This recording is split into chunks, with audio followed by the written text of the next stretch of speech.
Hello, everyone, and welcome to the Trash-Mex podcast. And today we have a special guest, and you've probably seen him around LA, probably seen him around DOC, maybe Texas. Out in the Dino. Oh, yeah. I forgot about that. Yeah. And it's none other than Mike Aguirre of See It on 16mm. What's up, everyone? How y'all doing? Tell everybody who you are, what you do exactly. My name is Mike Aguirre. I run something called See It on 16mm. This all started, well, I'm about to hit my 5 year of touring and doing this, but basically bringing film prints to theaters that don't have film anymore. This kind of all started because I was commuting a lot to like Central LA to hit up some of the theaters to watch stuff on film, and I noticed like a lot of the theaters outside of Central LA like really don't show film anymore. So it was like one of those things where I was like, how do you kind of bridge that gap so people can experience watching a movie on film? And, thanks to Trevor at Frida Cinema was able to start playing it in theaters and started working with other theaters. So I've been doing this for, next month is going to be 5 years now. So basically, Frida and Trevor were responsible for this. Yeah. Yeah, shout out Trevor, yeah, man. That's the awesome. dude right there. Yeah, it happened. I think it was a Father's Day during the first year of the pandemic. He came over and we watched a double of Rolling Thunder and Death Wish on 16 in my backyard.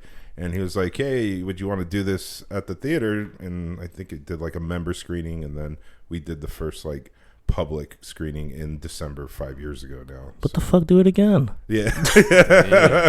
Rolling Thunder? Yeah, it was a sick double. The print was faded as hell, but like also the print was missing like 40 minutes. It literally, and the movie was like under an hour and 20 minutes, the print that I found in San Diego, and it just kind of got to the point and it kind of cut out all the good shit. It was all the good shit, but it cut out the relationship building. Yeah. So it literally went from him losing his hand to him going to dinner with Tommy Lee Jones. Like it cut that much out, but it was sick. Yeah. Oh shit. Okay. Yeah, thank you, Trevor, for everything, man. Well, we have you on here because we're talking about a special 16mm print that you and Armando kind of have a little bit of a history with this print, because you guys have now screened the print of the movie that we're going to be talking about a couple of times already. So you want to go a little bit about that, Armando? You started, and then Mike, you can chime in. Yeah, I actually pointed it out to Mike. What was the guy's name that we got the print from? The first print? The first print was found in, I believe it was in New York, and it was my buddy Evan. Yeah, Evan. Yeah, he has a sick collection. Yeah, Evan had the print, and he offered it up, and Armando and I were just like, yeah, let's pick it up. Like, a lot of Mexican films and stuff showing up on 16, it just really doesn't happen much. So it was one of those things where it's like, you know what, let's go through with this. Let's start screening this. Kind of a no-brainer to pick it up, right? Yeah. Yeah, I actually really liked that movie too. I was like, oh fuck, I remember this movie, because I've seen it on TV like a lot, like growing up. I was like, oh shit, and it's an English version, which I've never really seen before.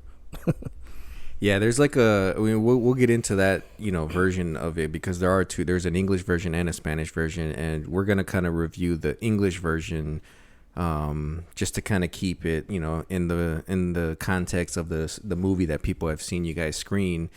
Mikey, tell us, what's the name of the movie? 100 Cries of Terror from 1965. This was...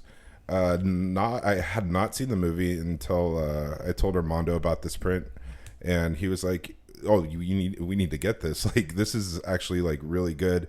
And learning that it was basically a 2-part anthology, it was fantastic. Like, we've had such a blast. We now have we bought another print of it. Another print came up from an old rental house that we found about a year ago, and it was a little bit better condition. And we're just, we've been touring the print around. We did a quick screening in LA, and then we showed it again at the Texas Theater. And yeah, we actually I don't know if you remember that, but we flew out with the projector and everything. And I remember getting stopped at TSA because they were like, what the fuck is this bomb that this was trying to bring on this fucking plane? It was yeah, no, it was awesome. I literally tried packing it up, and they literally dismantled the entire package that I was trying to bring on the plane, but it made it there, and we were able to screen it. And then we just recently had a screening at Philosophical Research Society in Los Feliz, and It felt pretty appropriate there, actually. it really did. Yeah. Like if there was one movie because we have like what just a couple prints that we can screen of some of these Mexican films on 16. So it was that movie. I was like, oh, this is gonna fit very well, and I think everybody that showed up, they were pretty stoked on it for the most part. Yeah, a couple of people that I knew that went, they were like, yeah, that was really good. I never seen it.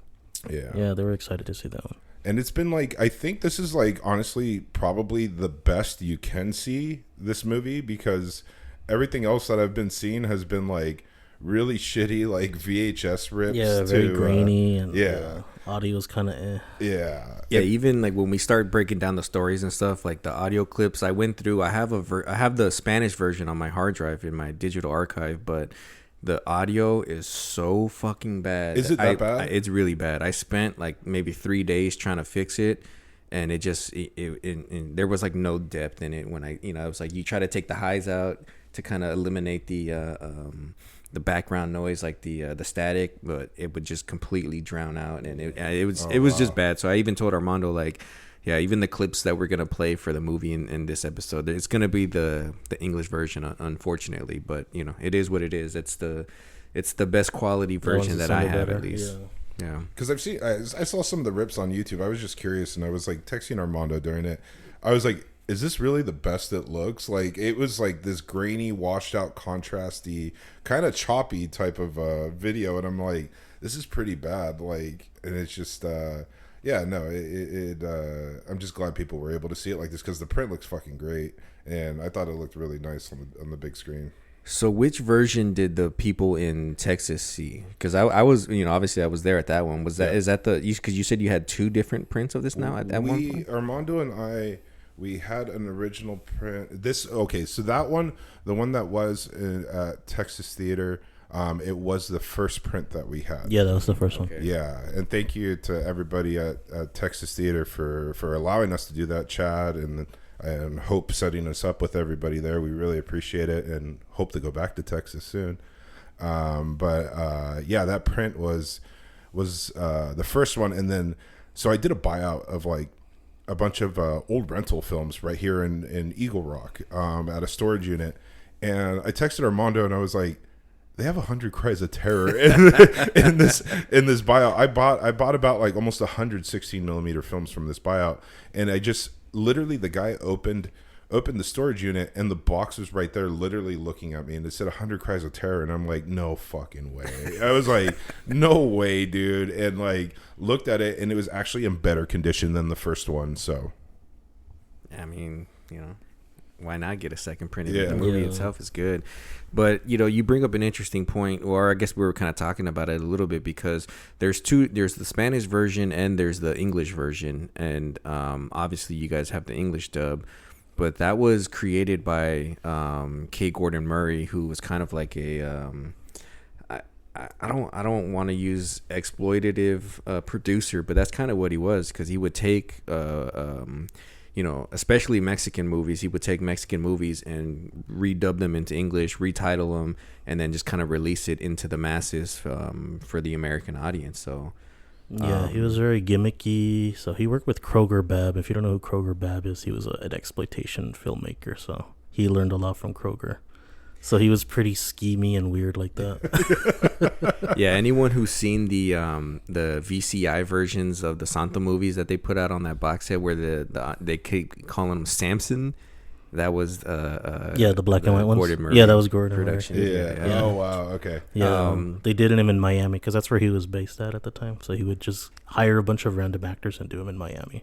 Yeah, I read a little bit of an interesting story about him because I guess he was like a carny in the 30s when he was kind of like growing up, and then came to Hollywood in the 40s, worked with Cecil B. DeMille.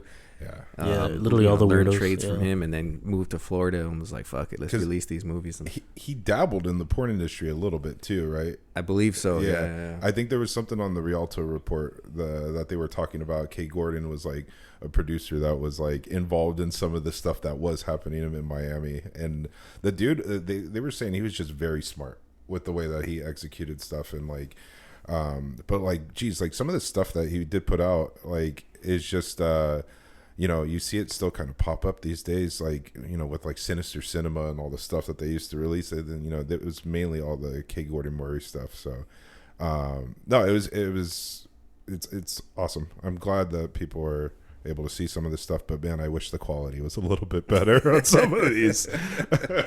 Yeah. I mean, I would imagine that some of these prints are either non-existent at this point or just, extremely scarce to find. But it would be dope to find some of these.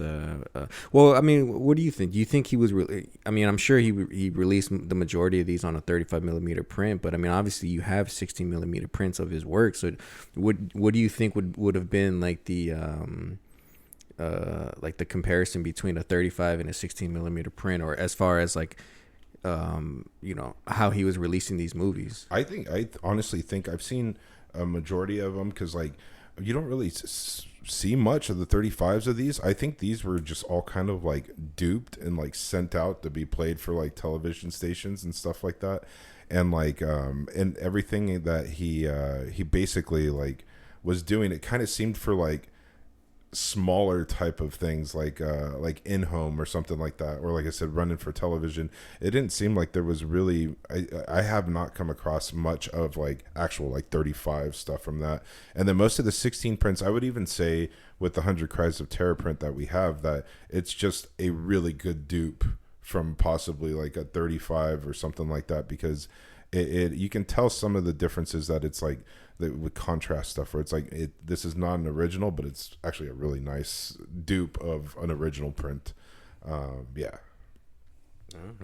he wasn't the king of the kitty matinees for nothing.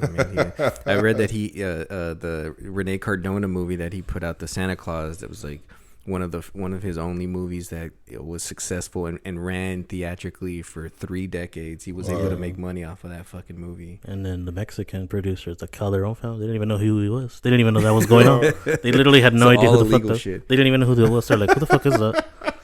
Like, they had no idea who that was. They never like authorized it. So, you already know. Yeah, that's the nature of the business, especially at that point, right? Just but let's kind of get into it. Obviously, you guys know by now we're talking about 100 Cries of Terror, a.k.a. Cien Gritos de Terror from 1965.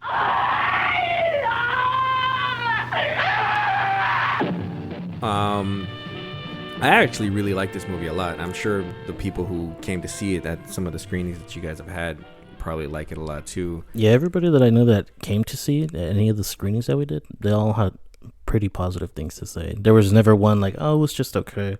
They were like, no, that was actually really good. I think that comes or stems from the fact that, so the director, his name is Ramon Obon, but he was primarily a writer. This is his only movie that he ever directed. That was literally the only one, yep. And then on top of that, he had 2 cinematographers that were super well established. And it shows too. Yeah. That's one of the key notes that I have written down here, was some of the shots in some of these movies. But let's kind of go into Ramon a little bit, because like I said, he was mainly a writer. He actually wrote the Enmascarada de Plata, which would, we talked about a little bit in the Santo episode about being, that's like the precursor of Lucha films. Yeah, I guess technically would be the first, attempt at a Santo Lucha film movie. An attempt at a Santo film, sort of. Yeah.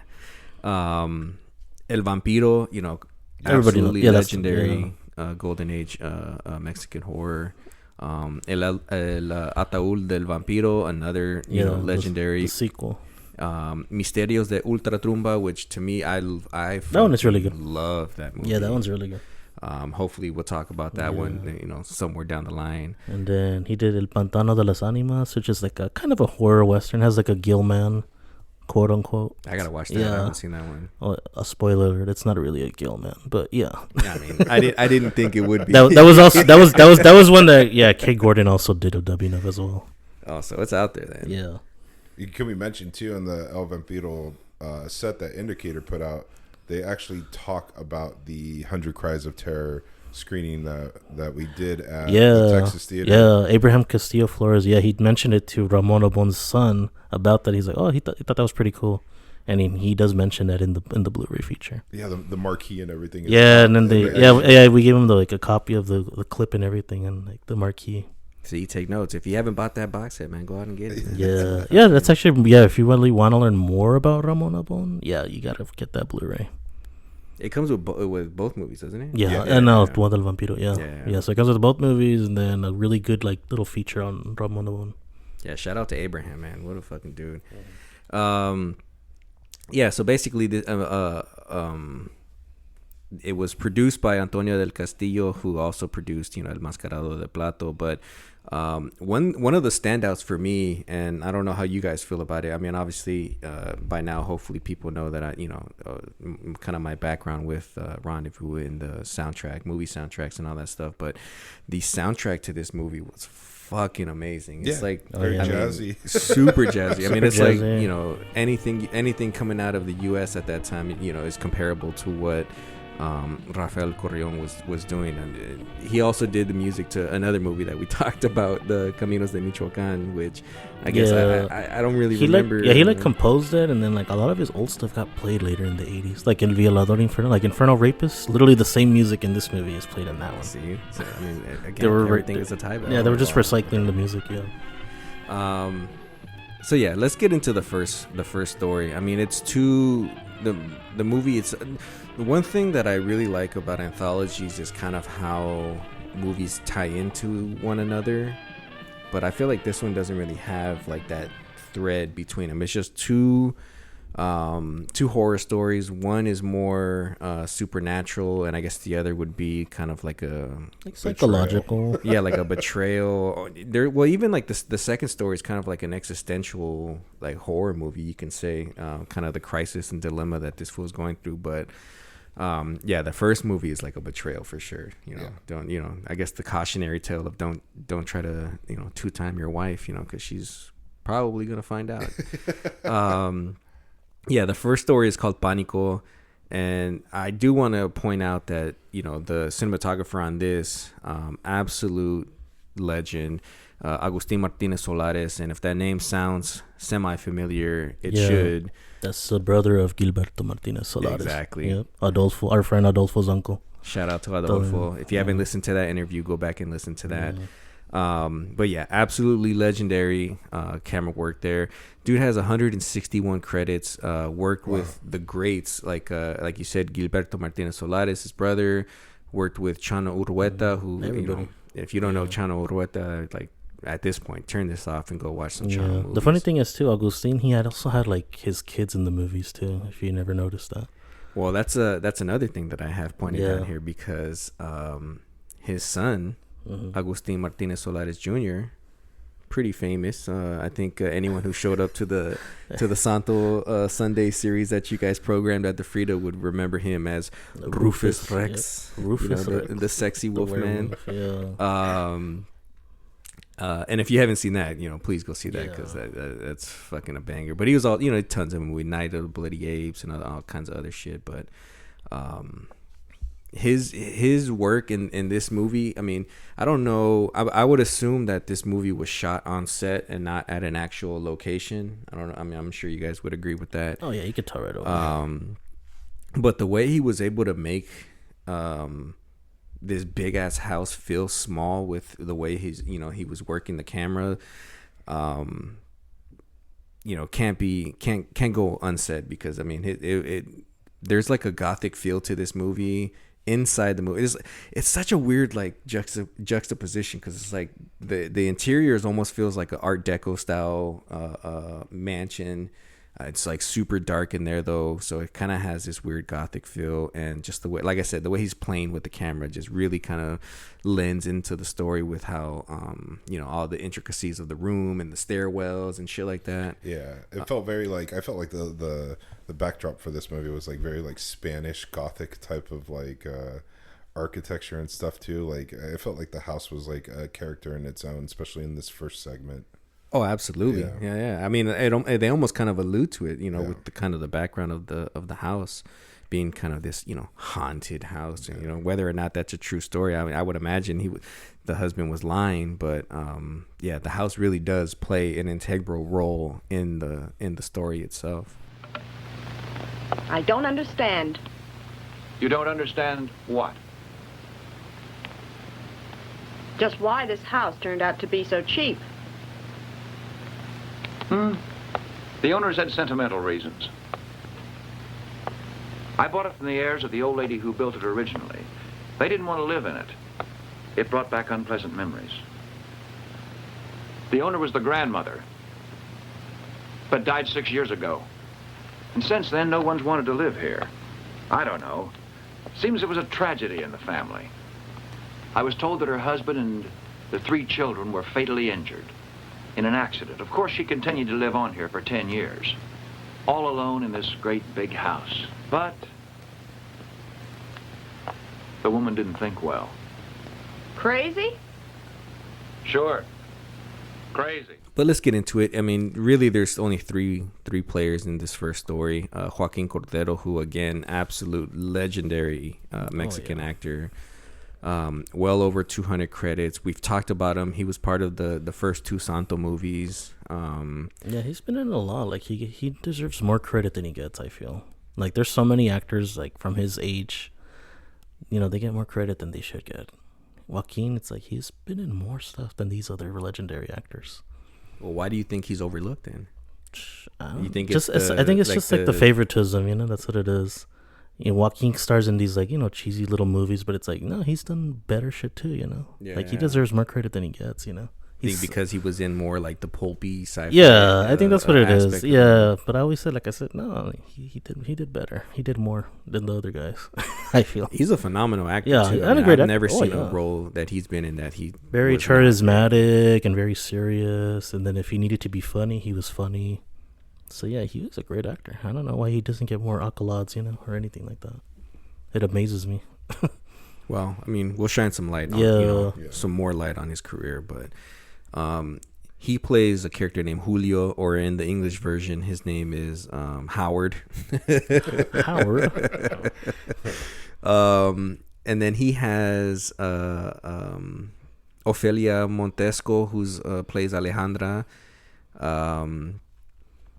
And yeah, I mean, I don't even know like how to begin to tell this story, because essentially the story is about this guy Julio Joaquin who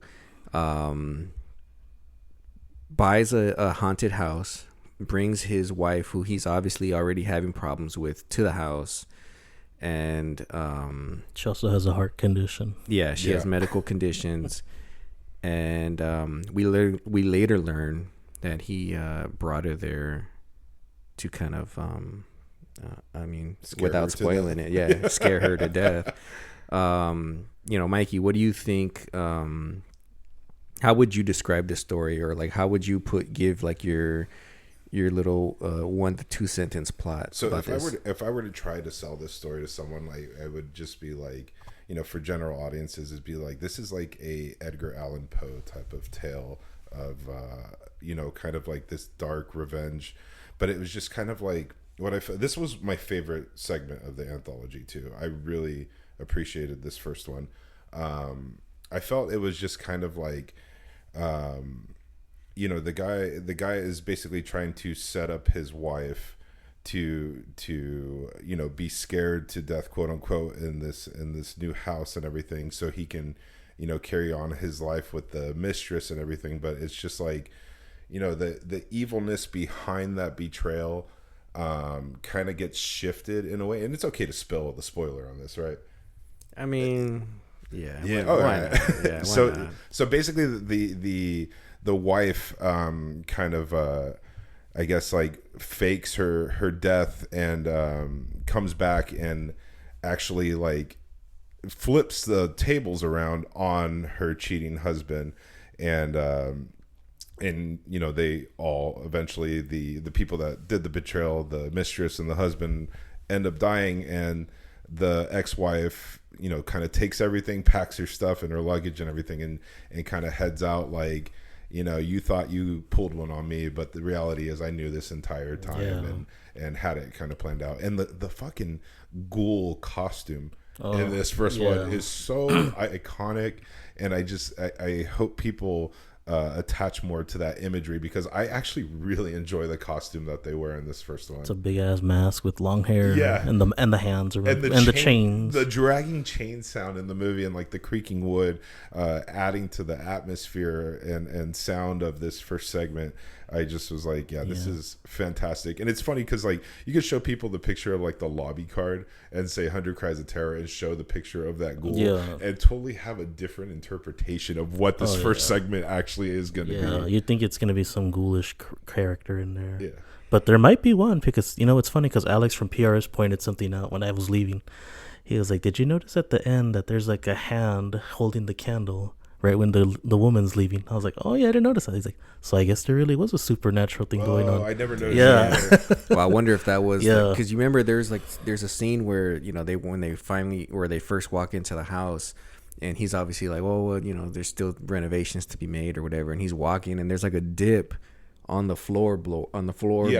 boards there. So I wonder if maybe, you know, this whatever demon was probably living underneath in the basement. So there probably is something really going on there, but it just didn't do anything at the time.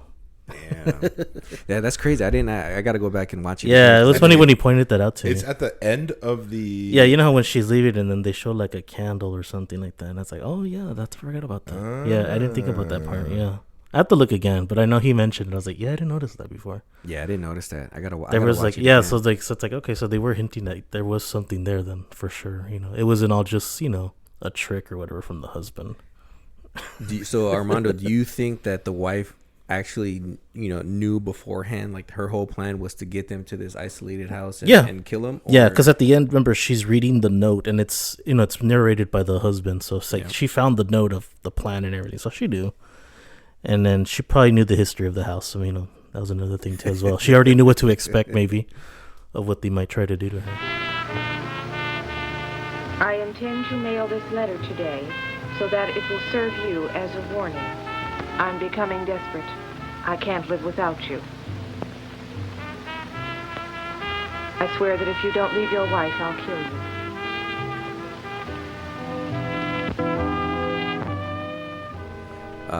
Yeah, but you know, and to Mikey's point, the character, like the monster of this movie, obviously is the standout, and obviously is the marketing point on this. And I guess, you know, if you go in thinking that this movie is going to be like a monster movie as a whole, without knowing that it's actually a 2-part anthology, I can see where people would get a little, I guess, I don't know if upset is the word, but a little hoodwinked you know, thinking that, you know, it's going to be one way and it actually is something else.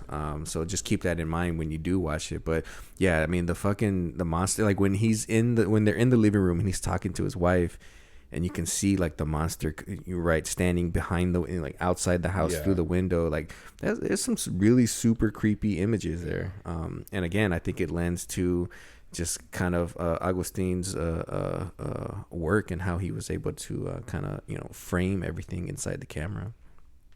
But you know, this is an anthology, so I mean, it's not, each movie is what, maybe about 35 minutes, maybe 40 minutes at the most. I think the total runtime on the entire movie was an hour 40. Yeah, the second one being the longer one. Yeah, an hour 40. Okay, I think it was like hour 38. Yeah, 38 minutes. Yeah.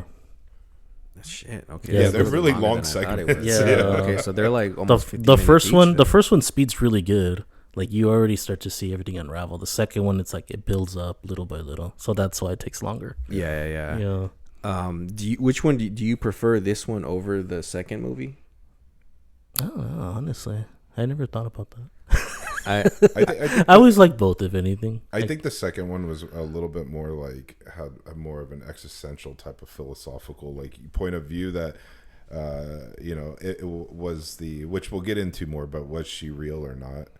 And then this one was just like, I felt like this first one was just in your face, like, oh, here's a betrayal story, and a little bit more easier to digest than the second one. Yeah, the second one, you really don't know what to expect when you see it for the first time. You're just like, all right, what's gonna happen?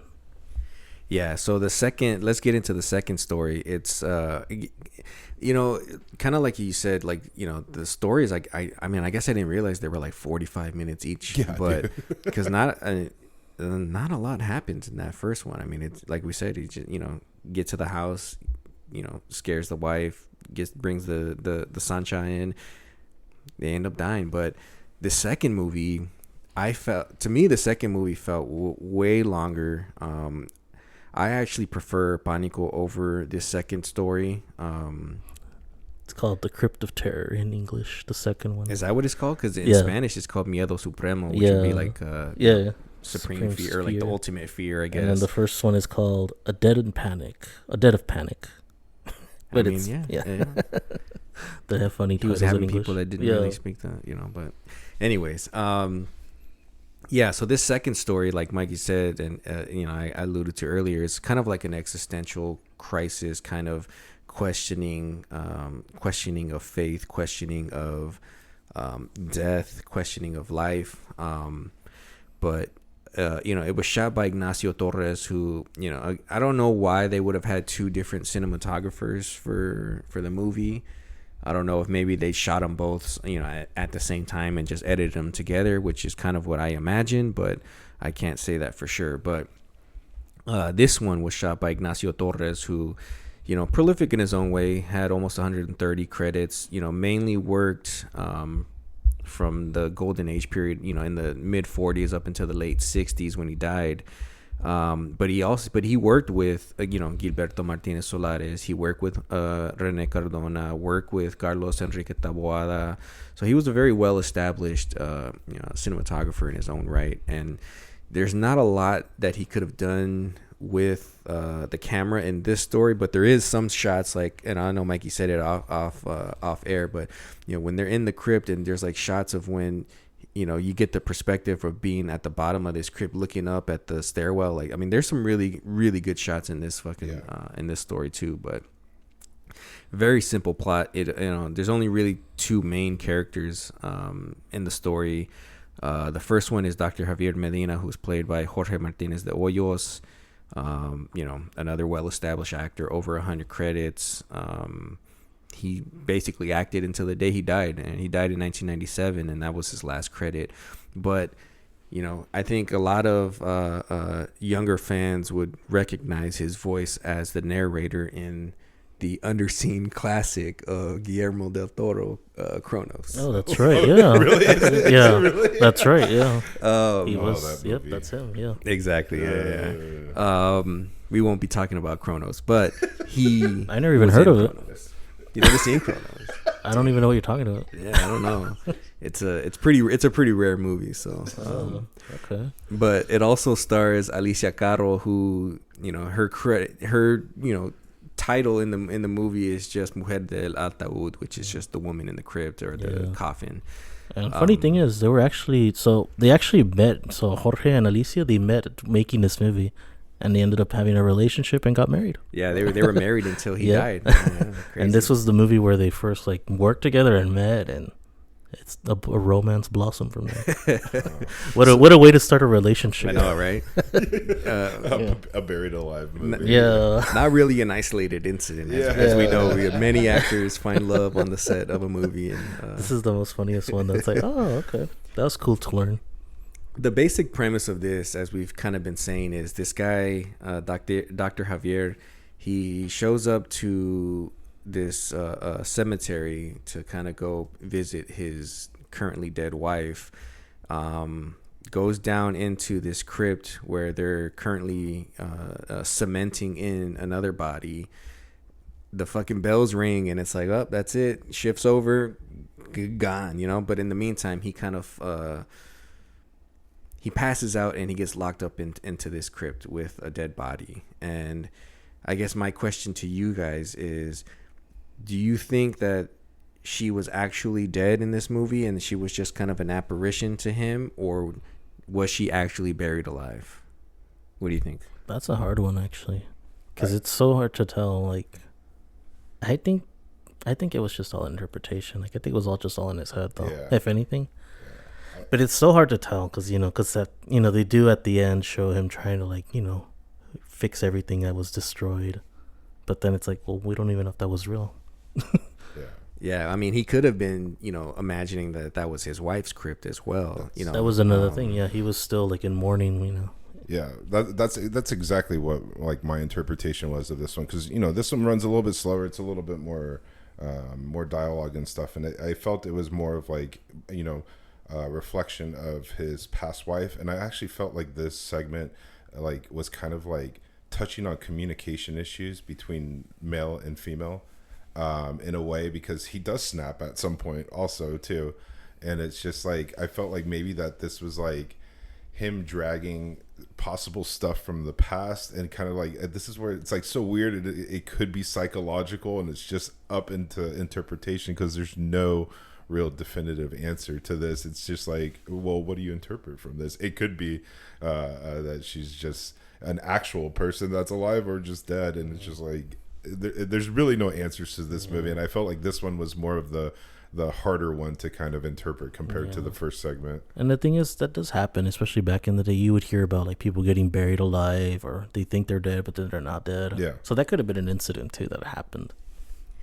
Yeah, I mean, you brought up a good point where he snaps at her a lot. Like, he's very aggressive with her, because she, when we see her out of this coffin, she's kind of unaware of what's actually happening. And there's actually, I'm kind of glad you said that, because they reminded me of a shot where the camera was inside the mausoleum, like in her crypt, I guess, looking out. And she was already outside of her coffin, standing out in kind of like the little standing area with him. But she's kind of, I don't want to say manic, but she's very, what's the word I'm looking for? She's very sensitive to, like, noises that happening inside. She's nervous about the darkness, and I'm sure that can be an interpretation to kind of. And then remember, there's like a little turtle. Remember that a little girl that by accident, exactly. And then she got super freaked out by the turtle too. I mean, everything. I mean, there was like a plank of wood that fell. She freaked out. Yeah, everything. There weren't enough candles to light up the crypt at night, so she was freaking out about that. And he gets pretty aggressive with her, to the point where you actually thought that he might actually hit her and harm her. Yeah. I was right. Another wick has been extinguished. They're coming nearer now. They're extinguishing all the torches. Come back here. You mustn't think about it. They're in here. I know they are. They're after me. It's logical. The humidity of the crypt is coming toward us from that direction. These pots here are the last ones to be affected by it. That's why they're the last ones to go out. It's plain, pure logic. Don't you understand? Don't lie to me. They're doing it. They're in here. They're closing it to take me back with them. Don't talk nonsense. You must reason. Let me go. Let go of me. They're coming after me. It's as dark in here as it was inside the casket. You've got to stop them. They're coming after me. They're going to put me back inside that horrible coffin. Calm down. You've got to get a hold of yourself.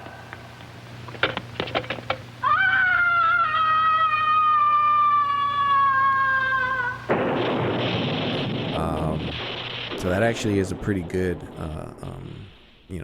a good call out there about, communication between, and maybe it was some kind of, history between this guy and his wife. Yeah. Maybe that was, his wife's, spirit coming back in the form of a zombie. And and that's the thing, it's never explained. It's never explained with anything. You just, all is he's mourning his ex-wife, but you don't know if, like, there's regret involved with that mourning, or there's, like, remorse for stuff that could have happened, because we don't know the whole extent or story. And like, people, you take your baggage sometimes into other relationships and stuff like that, or how you communicate with others.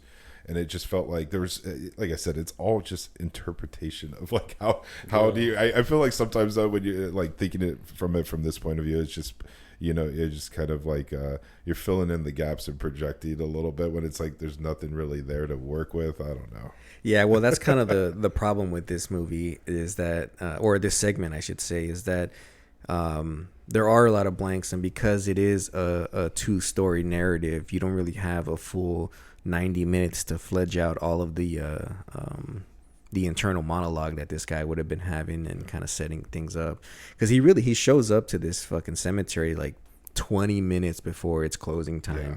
It's like, okay, well, if you really cared, you would have showed up earlier. Like, what the fuck are you doing? I don't know, but that is good though. There's a lot of interpretation. So when you watch this movie, or if you've seen it, I really want to hear you guys tell me what you guys think. Yeah. You need to tell us. Yeah, I want to hear other interpretations. And like we keep telling you guys, hit us up. We want to create dialogue about these movies, because if you look this one up, and I guess this is kind of will lend into the next question that I wanted to ask both of you guys, is that, this is kind of a rare underseen movie. When I looked it up on Letterboxd, there was less than 200 views logged on it. Oh, wow. With that terrible DVD cover. Yeah, no, exactly. I'm gonna fix that too. I'm gonna fix that after the show. By the way, I was literally texting Armando this week, being like, I was looking up of like what releases has this movie had, and the dollar store one that I saw. Oh yeah, with the faces. God. Yeah, it's so bad, and it's just like you can look at it and you're like, oh, this was like a Big Lots 25-cent like last chance clearance type of DVD. Yeah, I have that one. I bought it at the 99-cent store a long time ago. You bought it at Pick and Save, yo. Yeah, literally like at the dollar store. They used to have that one a lot. Wow. Well, that's kind of a shame, because this movie deserves way more than that. The stories are very basic, but I think there is a lot that, as we kind of alluded to, like there's a lot to interpret in these movies if you really want to look deep inside, the narrative. But, my question to both of you, and, I guess we could start with Armando, is where do you think this movie stands in the lexicon of Mexican horror movies because of how underseen it is? I mean, when you think about Mexican horror of that era, you just think monsters, vampires, like pulpy stuff. All that stuff that everybody obviously really likes, and I like it too. But there's still more layers of horror than just stuff like that. There's your psychological horror, stuff like that, and this is kind of falls into that category. I think a lot of this is a lot of psychological stuff in here, but a lot of people aren't really into it. That's the thing. That's the thing that I really like. Kind of get annoyed with people. I'm sorry to say, like some people just don't like psychological stuff as they should. They always want just the straight in your face horror, fucking like Art the Clown type of shit. It's like, I don't give a fuck about seeing a clown killing people. I want to see why this person's doing it. Yeah. Like if I want to see Art the Clown, I want to know why is Art the Clown the way he is. But they don't even fucking tell you because they don't care. They just want to see him doing stuff. Yeah, so, for the record, I think Terrifier fucking sucks. Yeah. So that's what I'm trying to say. So that's an example of what I'm trying to say. It's like people want to just see stuff like that. They want to see the vampires. They want to see the Frankensteins. But it's like, well, what about like the people that are not crazy or ugly like that? What if they're just regular people dealing with everyday life stuff, like mourning deaths or betraying their spouses and trying to get their monies and stuff. It's like that stuff's real life. It's scary too, That's actually really scary shit too. And like going back and what I was talking about earlier about the advertising for this movie, especially on the lobby cards and stuff, is like presenting it as some kind of ghoul or monster, and when it's like actually not that. Not even that. It's ironic, but that's the selling point. Yeah. The monster, as we learn, is our people. Yeah. It's like, you know what? There is really no monster. The real monsters is just us inside. and just wanted to compliment too, because when you gave Hope the poster to restore it, that was like one of the cleanest posters you have given her, and I was like, man, this looks sick, dude. Yeah, like nobody has, like, you could tell it was probably never even used. When I first got it, I remember when I opened it, I was like, oh, this has never been used. It was beautiful. It was, it was beautiful, and like there was no staining or wear on it, and I was like, wow, dude, this is like literally like a almost 60-year-old poster at this point. Yeah. Yeah, when I got it, I was like, oh, wow, it's even better than I thought. I was expecting the usual wear and tear. Yeah. Nothing. Shit, it is 60 years. Yeah. Yeah, it's this just... would be a 60th year. Yeah, that's true. Yeah. Oh, wow. Well, I mean, what are your kind of closing thoughts? Like, where do you think this stands in kind of the world of Mexican horror movies? I think this is like, touching on what Armando was saying, a lot of like, even recently just getting the Indicator Mexico box set of stuff, and it is like, it's these people are chasing these creature type of things, and like I said, with the advertising, it kind of like sells it to you as this is going to be like a haunted ghoul type of monster, maybe chasing around people and everything like that, and the reality is it is not that type of movie at all, and it just felt very different from what I've seen. And I think that's what kind of like drew me to this movie a little bit more. It was just like, I'm usually not an anthology guy. Like I'm not huge on anthology. Yeah, they're hit or miss. Yeah, very hit or miss. Like, that's what I was gonna say too. Like even with stuff with like Creep Show, I'm just like, it's cool, but I'm not like, oh my god, anthology. Like I love this, but I thought this was probably my favorite one that I've seen beyond like, Tales from the Crypt, the 70s British one and stuff. So it was, I think it was awesome because, bringing an anthology aspect like that. And it felt, like I said before, it felt like very like Edgar Allan Poe type of like cautionary tales of like delving into like the darkness of the psyche and everything like that when it, people wanted monster stuff. I don't know. I thought this is great. I hope more people can actually see a really good version of this. Yeah, there's shitty versions on YouTube, and I'm sure wherever else you guys want to try to find it. But again, that version on YouTube is garbage. It's pretty bad. Yeah, the audio is terrible. The image isn't even straight. It's like crooked. Washed out. Yeah, super washed out. Yeah, fucking blurry as shit. I do think that this movie deserves more credit than it currently has, and I'm sure once people start to discover it and find it and watch it, it'll kind of explode in kind of the world of Mexican horror movies because as both of you guys said, and I agree completely, this movie doesn't deal with monsters, and if you want to quantify it as it does, the monsters are as humans, right? So that's kind of the basic of both of these stories is that humans are at the forefront, and it's really the scariest part of the movie is kind of what these humans are either doing to each other or doing to themselves. And I know that's not something that, especially for this era, that Mexican horror is kind of known for.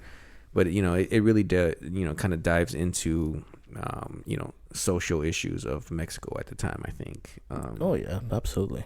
100%. Yeah. So, I mean, if you have a chance to watch it, you should have came to the couple screenings that these fools had. And if you didn't, you fucked up. What can I say? I don't know. We'll figure something out. We'll probably play it again or something, or like I told Mike, we'll probably just dupe it on Blu-ray or something. I don't know. We'll do something.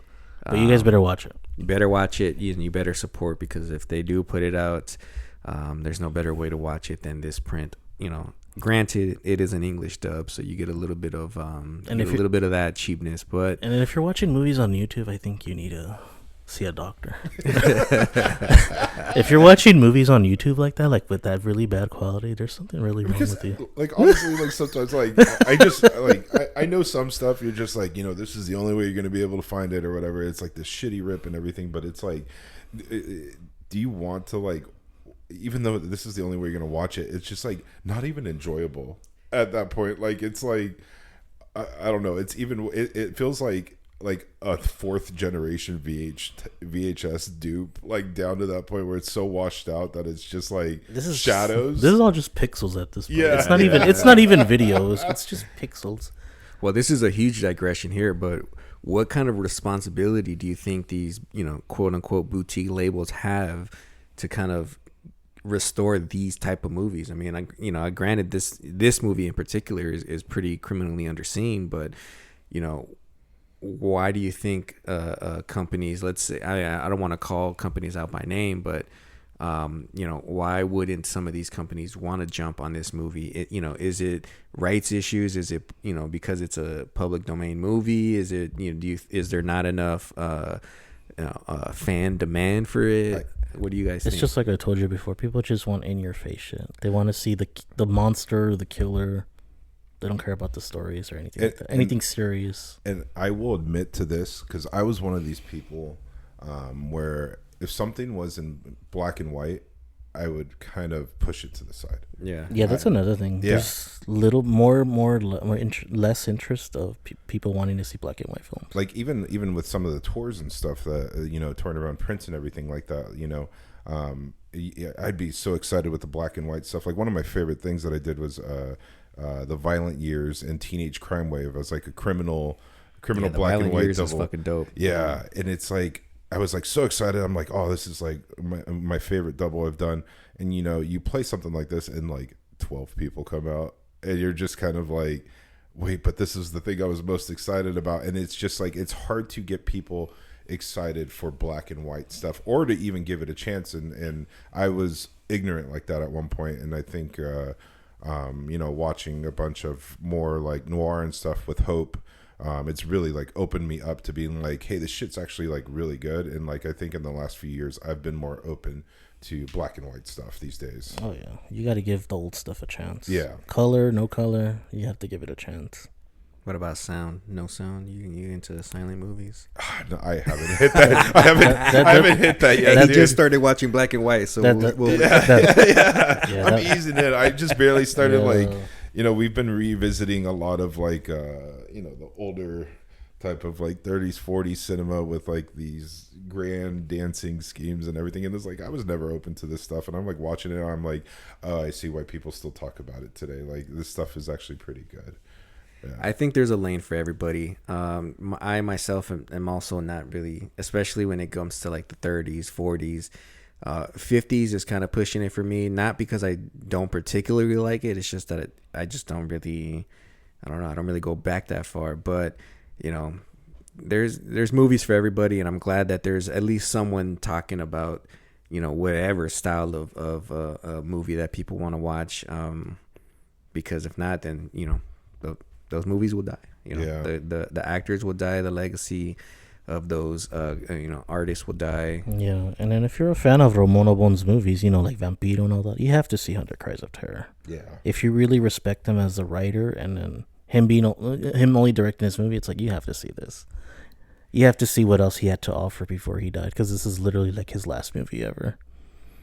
Yeah, and exactly to Armando's point. I mean, a lot of people praise his work that he's done as a writer, but they only want to praise, the stuff that everybody already knows. Yeah, you got to give his other stuff a chance, even his film noirs and dramas. Really, but again, I think that also lends into, and I don't want to point blame at any company, but I do think that these companies have a responsibility to expand their reach with certain movies. It's easy for me to say as a fan and not as part of being in the industry, in the business, to have to pay money to release these movies that maybe people don't want to watch. Maybe they don't even know they want to watch these movies, but you got to give them a chance, because eventually these movies are gonna fucking disappear. Look how hard it was for this fool Mikey to find a 16 millimeter print just to keep it, in circulation and surviving. If who knows what would happen if some other bozo would have came and bought the lot and been like, what the fuck is this, and just tossed it. Then you would have been stuck with either no prints or a shitty print. Yeah. So I don't know. I mean, at this point I'm just ranting, but seek these movies out. They are enjoyable. This movie is really good. I don't want to speak for these two guys here, but I can almost guarantee that the majority of people will enjoy this movie, either both stories or one or the other. Yeah, and like I said, everybody that's told me that I've seen it or that I've came to the screenings, they all loved it. They all had really good things to say about it. They never once said it was just okay. It was always just like, it was really good.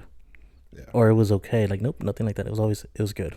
And you missed out if you didn't come to any of the screenings. Like, you fucked up. Yeah. People are weird. So I don't know. Y'all want to go see Terrifier Part 5 or whatever. Meanwhile, that fool is like in a new lawsuit right now. Whatever. I don't want to talk about Yeah, that. but you know what I mean. I'm just saying, like, people need to give other things a chance. If they really want to see horror, you have to see all aspects of horror, not just what you're familiar with or what you think is the only good stuff. But it's like, what chance do you get, really? Like, even here in LA, to like see a Mexican movie on actual film. Like, it's rare. Even here in LA or outside or anywhere, it's just like, I don't know, those type of things. I'm like, yeah, this doesn't come up, and that's the type of stuff that I'm attracted to when it comes to going to screenings. Is like, oh, you're not going to see this again for like maybe another 5 to 10 years, if it even comes up. And it's just like, you go and relish in those moments of stuff. And I felt like these screenings were kind of that. And yeah, hopefully we find more prints, and hopefully we can play some more stuff in 2026 on actual film. Yeah, that's the goal. Hopefully, I'm hoping you guys find more prints, because the crowd needs it, man. Especially now. There's kind of been a resurgence, or not. I don't know if resurgence is the word, but kind of an influx of Hispanic, Latin, whatever you label yourself, viewers that are going to movies now. You know, like they actually want to seek it out. Granted, I don't know how often they're going to see Mexican movies or South American movies or Latin American movies, but I think the more these type of movies screen, I think the bigger the audience is going to get. And I think that will hopefully will start to create a demand for labels to release these kind of movies. That's what I always try to tell people. If you see stuff like this playing, you have to support it, because then we're not going to get anything later. I miss Santos Sundays, man. Just like, and so did a lot of people. That's like that's like a perfect example. It's like, who was playing Santa movies before? Not really. Like, I know Viviana had screenings here and there, but then it's like a whole marathon. We did 4 fucking months. Yeah, and I'm just saying, and then now after that, I'm not gonna call out anybody, but it's like then all of a sudden people wanted to show lucha stuff. Yeah. But it's cool though. But either way, it's like, hey, at least it encouraged people to at least put it out more, Yeah. So that's what I'm saying. Like, if you see stuff like that, like, create a demand for it. Yeah, if it's not gonna be, at least do it yourself if you can. And the screenings went well at Frida. Like, they kept like every screening kept going up more and more. Oh yeah. And I was actually very surprised by it, and it's just the response to that again. And if we ever get the chance again to do that, maybe in 2026, that would be fantastic. Oh yeah, for sure. That's what I'm trying to say. 2026, man, the year of Trash-Mex, See It on 16 film revival. Yeah. Book it. I'm calling it now. 2026, big year. Yeah. Okay, well, let's wind it down here. Any upcoming shows that you want to promote? This is gonna be live on starting this Monday. So anything past this Monday, shout it out. So what's happening this past Monday? I mean, this Monday coming up for the rest of November is sleep, eat, watch movies. I'm taking the next 4 weeks off, and I'm staying home. I don't have to go back to projecting until December 5th. December, finishing off the year with It's a Wonderful Life matinees, and then also touring a 16 millimeter print of Black Christmas from Bob Clark, and then this one tripped out fucking movie from Sanrio called Nutcracker Fantasy. I think it's Fantasy Nutcracker. Nutcracker Fantasy. It sounds like it could be a porno title name or something too. Yeah, if you mix them up. That one I'm gonna see for sure. So Sanrio put this out. I'm gonna be doing, I think, 2 shows with Alex from PRS, and we're gonna be touring that print around Art Theater Long Beach and PRS. That's pretty much it, and then just enjoying the holidays and having downtime, man, because it's been crazy. It just this we were counting everything, and within the last 3-4 years of all this, I've done close to over 350 shows now, and I'm just like, it's catching up with me. I'm getting a lot more gray hairs now. So I didn't want to say it, but I'm like, damn. Yeah, dude. At least you still have hair, man. I lost mine, and it didn't take 300 screenings for me. All right, well, you heard it here. If you see it on 16 coming to a theater near you, go fucking support that shit, man. Don't be a lame. Don't be a fool made of plastic, man. Go show up, support. As far as for the podcast, December is gonna be, I mean, personally, I think it's gonna be a great episode. I even put the poster up. Yeah, I saw that. I've been preparing. And I want to say it now because I know people are gonna think it, but this episode has been in the works for about a year now. And that we've been talking about it. Yeah, that's true. So it's not because of newfound popularity that's going on right now. Yeah, it actually intertwined with that. I know. I'm completely shocked. I didn't even know that special was happening. Yeah, I forgot that was coming out. Yeah. We have that in December. January, we haven't booked it yet, but we, hopefully we'll have a guest in. We're just working on trying to get a scheduling for that. February, of course, we're gonna have an February. Yeah, I already planned February. Yeah, Armando programmed the February show where we're gonna talk about lovers, cheaters, side pieces. We'll try to get somebody for that one. I someone that we already had before. We'll try to get him back. Yeah. And then of course March we're gonna have our annual episode of Las Bellas de Trash-Mex where we're gonna highlight the women of Trash-Mex. Yeah, so the podcast isn't going nowhere. We're gonna keep going, and we're gonna always bring something different. Something new every month. It's not gonna be what you expect. It's always gonna be something new and unexpected. So tune in because you don't want to be late to the train, man. Because by the time we hit mega stardom, I don't know about mega stardom. We rulers of the podcast. We know our shit, man. Nah, I'm just joking. We still have to figure stuff out. We're always learning, as we go.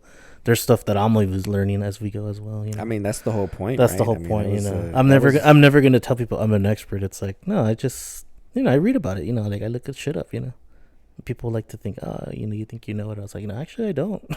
I'm glad you guys are actually doing this because this is something that was like back and forth for a while of just like, come on, dude, like, people would love to hear you talk about stuff, and it's just like now that you guys are almost over a year now, a year into it already, and it's just like, I was happy to see it. Funny enough, we had it's sitting in the back of an Uber. Me and Armando had a conversation at the Texas when we went to go screen this. Me trying to convince him, come on, man, let's fucking do this goddamn podcast. So it goes back far, man. Yes, it took me a while to convince Armando to do it. As you guys already know the story, but stay in tune. As Armando said, we're still learning as well. No one here is an expert. Except Armando, I guess can be quantified. I don't have a life. You guys know that already. I'm literally always home, and then, I got a girl now, so the girl's here. But even then, when she's here, I'm here like. Yeah, I can imagine you still I'm still trying to find stuff, Hey, always on the search. Always trying to educate ourselves. Of course. It all started with the Trash-Mex website, so don't forget that website still exists. There's still I got a bunch of I got a bunch of shit coming, a lot of stuff coming in. So keep an eye out. 15 years strong at this point. Mm-hmm. Yeah. So I got check new that stuff out. coming, and then what else we got? We got other stuff. There's gonna be other stuff. There's merch on there. Fucking support. Buy a damn T-shirt. And most of all, comment, subscribe. Podcast, follow along. We're on all platforms, all the preferred ones. You fucking write us on Letterboxd, write us on Instagram. We're on Letterboxd. Email us. Yeah, you've been getting Letterboxd famous these days. Man, bro, that shit's whack. Oh no, it's not October anymore. I'm still on there. You're still a featured. They haven't changed that shit yet. I'm still getting followers. Damn. Hey, shout out to that. Shout out to Letterboxd, I guess. Well, I don't know now. Comment on his Letterboxd. Your Letterboxd 4 on Armando's comments. Let him know. Yeah. Maybe you'll get chosen at some point. Right. Wait, maybe they did change it. I haven't had a follower since yesterday. But look at all the followers. Look at all the shit I had. Over. That's when you know it's bad, when all the people have like no images. It's just like the stock profile picture. This guy bought some bots, and he's just like, I don't know why these people are following. I'm not paid for productivity on that. I'm not like other podcasts, quote unquote. It's always free, guys. That was the main thing that Armando and I talked about. This show will always be free. It'll always be available. Yeah, so don't think you have to subscribe or pay for anything. No, never. if you ever want to pay us, just send us on Venmo some money anyways. But Venmo, or I don't know, buy us snacks. I don't know. No, the best way to support us is to listen, tell everybody, tell your tias, your tios, your Sancho, your ex, your wife, anyone you hate, anyone you love. Just spread the word, watch the movies, engage with us, teach us something, come to the shows, support Mikey and See It on 16. That's the best way to support, is to just show up and talk, really. Yeah, and if you see us, don't be afraid. Come up to us. I don't know how many times I've had people say, "Oh, I saw you." I mean, you saw me, but you didn't say hi. Yeah, it happens all the time, man. It happens all the time. You saw me? What? Do you think we're unapproachable sometimes? No, I'm like right even there. at the merch table at the show, do you think we give off of like? We're literally there for whatever. If people want to buy stuff or not, I mean, that's the whole point, right? Yeah. I don't know. People are just shy. I think that's just really what it is. I never realized how shy people are. It's easier to talk to someone online than it is Exactly. for Yeah. a lot of people. So, exactly. I kind of get that way sometimes too, but it is what it is. Yeah. If you see Mike, say hi to him. He's always there. If you see me somewhere, say hi. Don't be weird. Don't make it weird, and don't message me either. That makes it even more weird. I remember I'll tell this story off air. This doesn't need to be there. This is the end. Here's the trailer for the next month episode. We will have a guest. You've heard him before, so be prepared for that. And that's all there is to say. You think this one's gonna get 1,000 downloads too? Oh yeah, so that's one thing. Our last episode on Los Bukis, that was back in December, it crossed 1,000 downloads. So anyone who's listened to it, downloaded it, or told anyone about that show specifically, thank you. That was a joke that I came to Armando with, who Armando said, "Fuck yeah, let's do it." And who knew that was gonna be the best, most downloaded Trash-Mex podcast episode. This one will probably beat it then for sure. We'll another see. music one. It's another music one, and I'm sure with that hint you'll guess who it is. But we'll see you guys next month, or we'll talk to you guys next month. Tune in, man. Follow along. Tell everybody. Thank you. Thanks. Have a good one. Peace. Próximamente estrenaremos. ¿Ha vuelto el estómago? 2 veces. Bueno, eso le ayudará. Cualquier cosa que se le ofrezca, avíseme, no se preocupe. Muchísimas gracias, doctor. Pinche Adán, ¿cómo te pones a hacer estas cosas? Hasta calentura te dio. Eso déjalo para uno que está acostumbrado a andar desbalagada. Pero tú, pinche Adán, ya ni la jodes. Perdóname, Meche.